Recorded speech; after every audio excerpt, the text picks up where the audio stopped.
Oke, shalom, salam sejahtera bagi kita semua. Di sini saya akan menjelaskan tentang pengertian idealisme.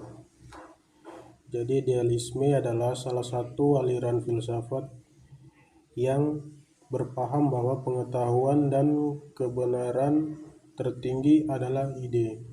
Semua bentuk realita adalah manifestasi dalam ide.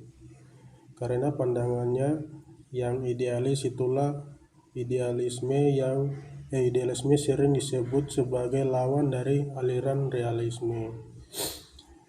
Secara logika, idealisme dan realisme tidak bisa dipertentangkan. Idealisme menganggap bahwa yang konkret hanyalah bayang-bayang yang terdapat dalam akal pikiran manusia.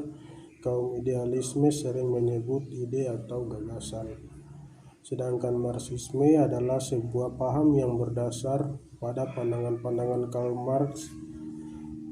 Awalnya Marx menyusun sebuah teori besar yang berkaitan dengan sistem ekonomi, sistem sosial, dan sistem politik.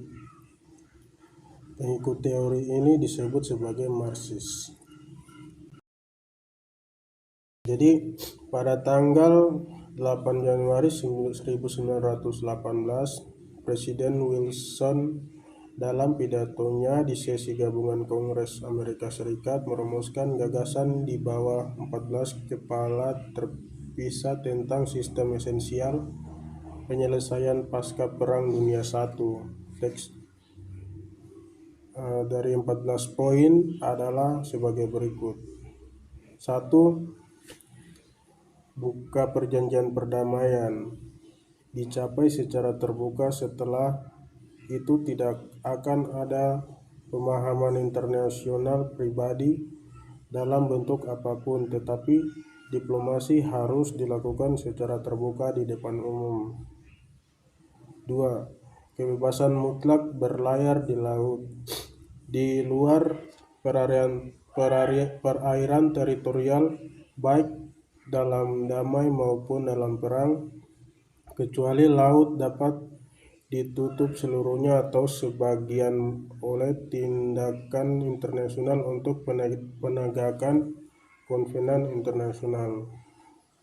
3. Penghapusan sejauh mungkin semua hambatan ekonomi dan pembentukan persamaan kondisi perdagangan di antara semua bangsa yang menyetujui perdamaian dan berserikat untuk pemeliharaannya. 4. Jaminan yang memadai diberikan dan diterima bahwa persenjataan nasional akan dikurangi sampai titik terendah sesuai dengan keselamatan dalam negeri. 5. Penyesuaian semua klaim kolonial yang bebas, berpikiran terbuka, dan sama sekali tidak memihak, berdasarkan ketaatan yang ketat pada prinsip bahwa dalam menentukan semua masalah kedaulatan seperti itu, kepentingan pendukung yang bersangkutan harus memiliki bobot yang sama dengan klaim yang adil dari negara pemerintah yang jabatannya akan ditentukan. 6.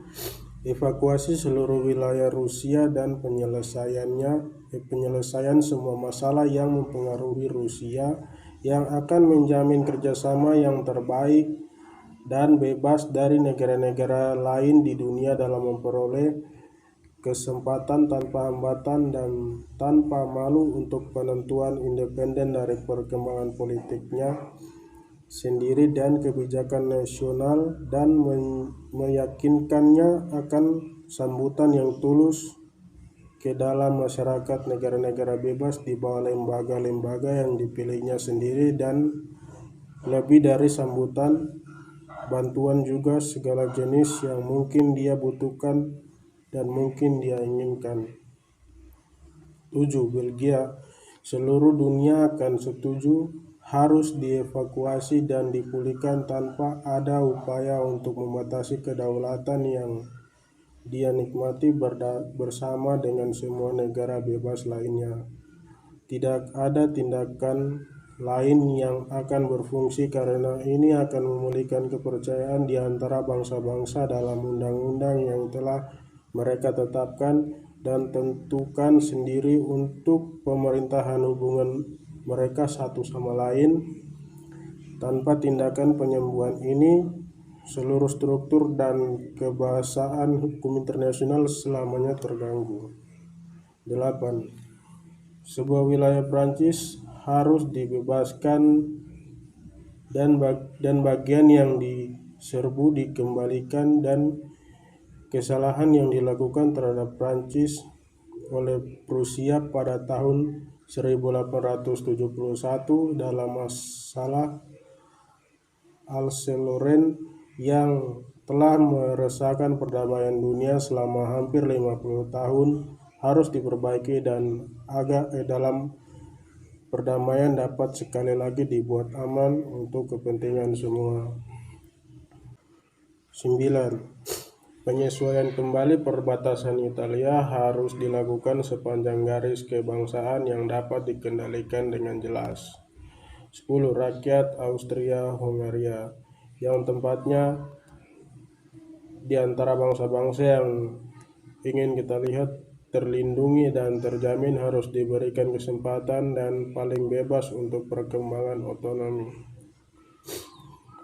11. Rumania, Serbia, dan Montenegro harus dievakuasi, wilayah pendudukan dipulihkan, Serbia memberikan akses bebas dan aman ke laut, dan hubungan beberapa negara Balkan satu sama lain ditentukan oleh nasihat yang ramah sepanjang garis kesetiaan dan kebangsaan yang telah ditetapkan secara historis, dan jaminan internasional atas kemerdekaan politik dan ekonomi serta integritas teritorial. 12. Bagian-bagian Turki dari Kesultanannya